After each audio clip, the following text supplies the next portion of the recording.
Hello, good morning. Phil Cross here. I'm on my way to Huesca, the first little leg of the journey from Santo Domingo. I was just listening to a bit of music, which is a shame really, because there were quite nice little roads, but we're sort of coming into a more of a, I don't know, sort of a industrial area, bigger roads and whatever. I think the journey to Huesca, the last sort of third of the journey, will be quite nice when it comes to views and stuff. So anyway, yeah, esophageal cancer is probably what you searched initially to find me. This particular episode, I'm going to talk a little bit about the police and what I think the issue is with the police. I joined in 1992. I did 30 years and 3 days, albeit the last sort of year of my service I was pretty much being treated for cancer and didn't attend work that much. But yeah, I did the 30 years and 3 days.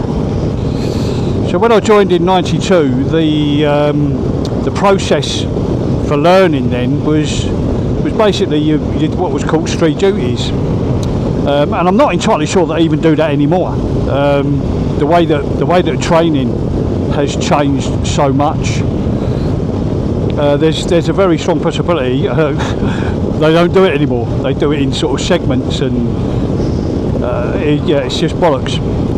So I went to Hendon. I was at Hendon for 5 months, 20 weeks, and that's where it started really. The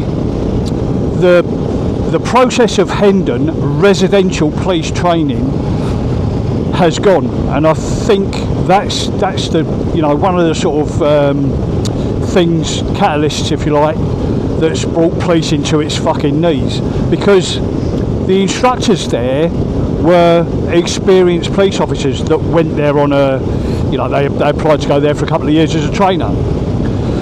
But the process of a residential police training was they could weed the fucking rubbish out.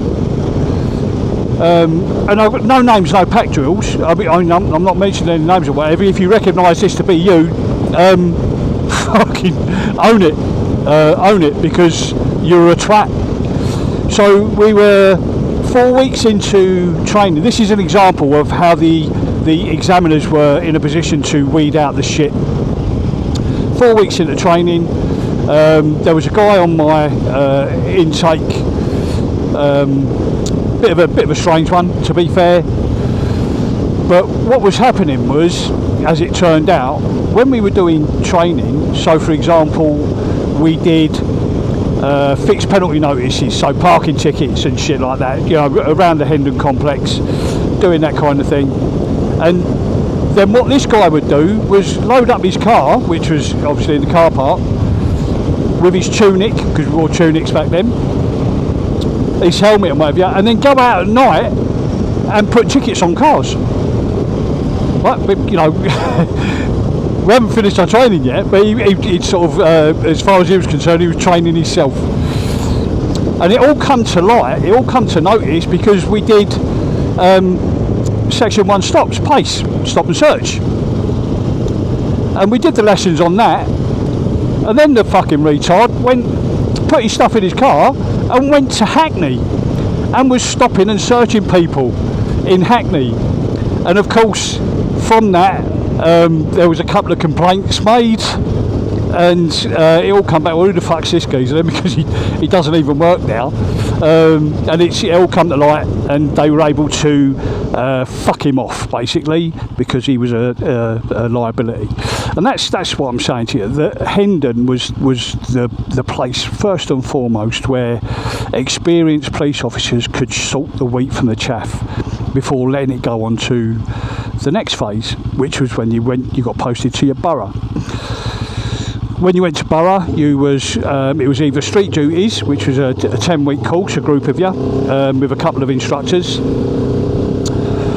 or in my case, because boroughs did it differently, depending on manning levels, I suppose, and how many actual students they had, I imagine. I was posted with what they called a puppy walker. So I was posted with the same PC every day, and I am going to name check this guy, Jerry Roberts. His name was. He was a fucking legend. He taught me extremely well in the sort of 10 weeks. In the 10 weeks that he had me as his student, I'm not sure I could have asked for a better tutor, to be honest. But the benefit of that was we were on the same team, so we were based on the same team. It was a Barkingside division, which is no longer a thing. It's sort of Redbridge Borough now, but we were on the same team. So when I'd finished my 10 weeks training, if you like, we were often posted together anyway. So my learning continued with him, and he was like I say, an extremely good tutor. Yeah, Jerry Roberts, everybody. So then you once you finish your training, you were then still in a probationary period, and during that probation, you know, it wasn't often that you were posted on your own, depending on where you were. I was on Barkingside Borough. It was a very big borough. It was like 44 square miles, and I actually found the first night duty I did after all of my street duties, I was manning a panda on my own, purely because of staffing. There was nobody to cover all the vehicles. So yeah, it's a continued learning phase, like 2 years, and at the end of the 2 years, if you're successful, you pass your probation period, jobs are good, and you can crack on. And what it seems now is that initial 20 weeks of sorting the wheat from the chaff has gone. I'm not entirely sure street duties is the same as it used to be, and what I think is happening is the type of people that are joining the job now are very much I don't know if I want to use the word woke. This very sort of woke. Go on, mate. Let's get you over. A very sort of woke outlook in life, where you know they're entitled. There's a very big sense of entitlement with these fucking people that are joining the job now. And what I'd say to you, if you're watching this and you're thinking about joining the police, right? If you have never had a slap before, okay, you've never been involved in an altercation where you've had a slap, this is probably not the job for you, okay? If you get upset when people shout and swear at you, it's not the fucking job for you, okay? Don't do it. Because the people that are coming into the job now are just fucking so weak, it ain't true. And about 5 years ago, the Met decided that they were very short on detectives, and let me tell you, I was a detective. I first became a detective at West End Borough, West End Central, and then I moved to Tower Hamlets. I was at Tower Hamlets for 3 years as a detective, and if I'm honest about it, apart from the last 8 years where I was riding a motorbike for a living, doing the best job in the world, apart from that time, those 3 years at Tower Hamlets as a detective was the absolute pinnacle best time of my service, okay? The absolute best time, most fun of my service as an investigator. And I'll tell you, from Tower Hamlets I moved to the murder teams. I was a detective on the murder teams at Barking, and then from there I moved to the flying squad. I joined the flying squad, and I was at the flying squad for 2 years. And let me tell you, you know, when you think about things like the Sweeney and you know the programs that people harp on about the old 1970s show with Jack Regan and whatever, it was a different time.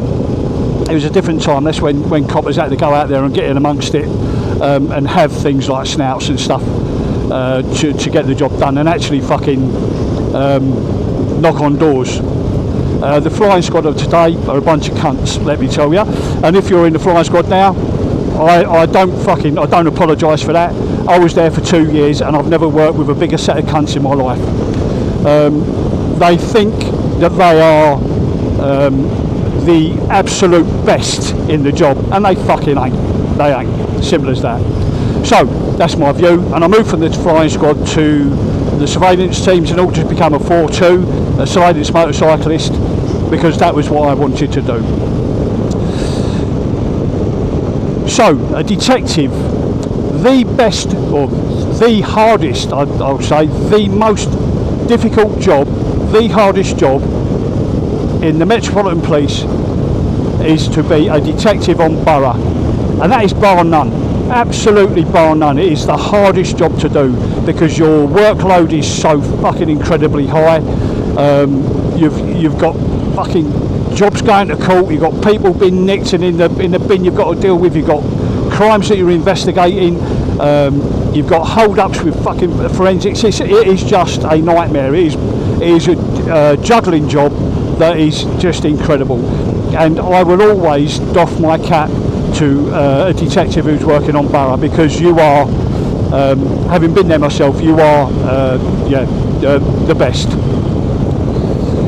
So the job decided that it was short on detectives, and rather than try and encourage people from team to explore the possibility of being a detective, they decided to outsource it and basically invite people with degrees to come and join the police and go straight in as a detective. The most ludicrous of ideas. It was just a crazy thing to even attempt to do, because what was happening, it was these people were coming in from university, number one, never had a fucking slap in their life, don't like being shouted at, and they want to be detectives, having never done the grassroots of policing. They don't know how to be a police officer. They've got no idea how to be a police officer, yet they want to call themselves detectives. And what was happening is they were coming into borough offices and stuff, and they were actually of a view that they were the same as the experienced detectives in there. I'm a detective, I'm the same as you. No, you're fucking not. You're not.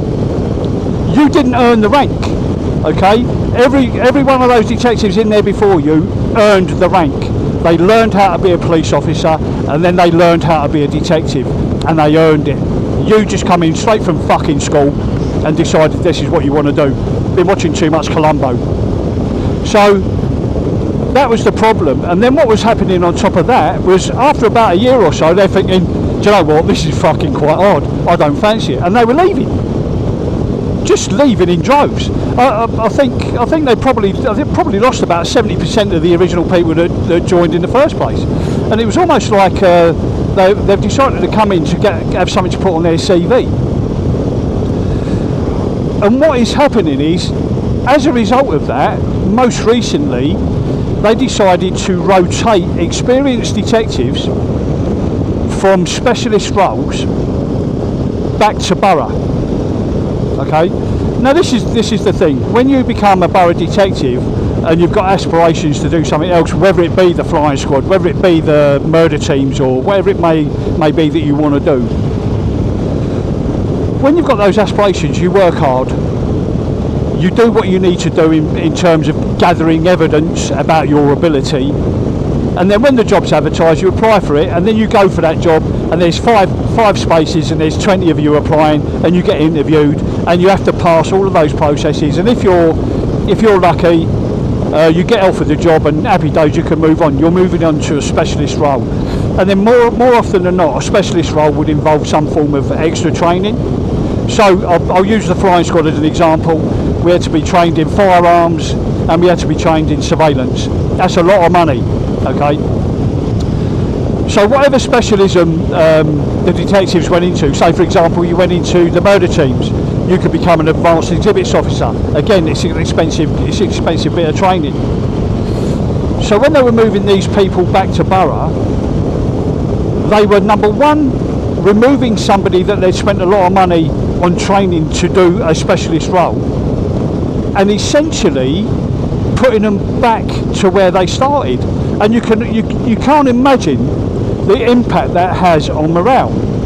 So now you've got somebody who's super qualified in a particular job, being told he's got to go back to Borough, which is the hardest job in the Met, which he did, or she did, many years ago, and earned her right to leave it.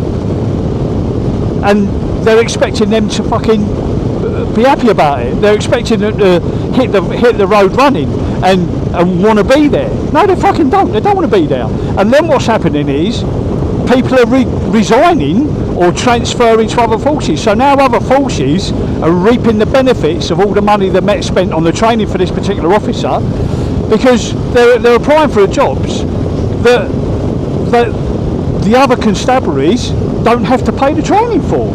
And it's just ludicrous. The Met Police are hemorrhaging experience, they're hemorrhaging money, because they've then got to retrain the people that are now taking up the position that they've just had somebody vacate. It's just crazy, absolutely crazy. And this is why the job is fucked. All of your experience is leaving. When I left the job, I was quite lucky, because I was doing a job that I absolutely loved. Okay, I absolutely loved it. But I did notice in the last sort of 5 years of my service, a lot of people that I knew that were coming up to retirement and whatever, they just couldn't wait to go. They couldn't wait to go. You know, my wife's in the same boat. She's an extremely good detective. You know, one of the best I worked with. I actually met her when I was in Tower Hamlets, and she got rotated back from her specialist role to work on Borough. And although she's got 18 months to go, she'd leave tomorrow if she could. And she's in this. A lot of them are in this sort of pension trap. So, in order to get your full pension, you've got to finish your service. You've got to finish your time. And what people are doing is they're just marking time, because it's just, I fucking can't be arsed with this. I can't be arsed with this. I've done this. Why do I need to do it again? And then when they're going back and they're being told that it's because they're experienced and they need to pass that experience on to the younger officers. A lot of the younger officers are these direct entry detectives who don't want to fucking listen. They just don't want to fucking listen to them anyway. So it's just like, you know, why bother? You know what? I'll just wait until I can go, and then I'll leave. And that's another thing. The job is properly fucked. And Mr. Rowley, you need to get a fucking grip of this, because the commissioner before you was trying, and then once she got fucked off unreasonably by that fucking idiot who's in the mayor, you should have come in and fucking taken over and tried to progress what she started. You need to get a grip of this, mate, because you are fucking losing all of your experience. And once that experience goes, there's going to be nobody to teach them. And when there's nobody to teach them, they're fucking winging it, and that's when the police service, the police force, whatever you want to call it, is just going to collapse. Anyway, that's my first rant of the day. A bit of a straight road at the moment, but I'm kind of heading towards better roads. Fortunately, I've been looking at the news and whatever, and I'm heading away from all the fires. They're all sort of west and south of me, and I'm heading east. So that's me. Cheerio.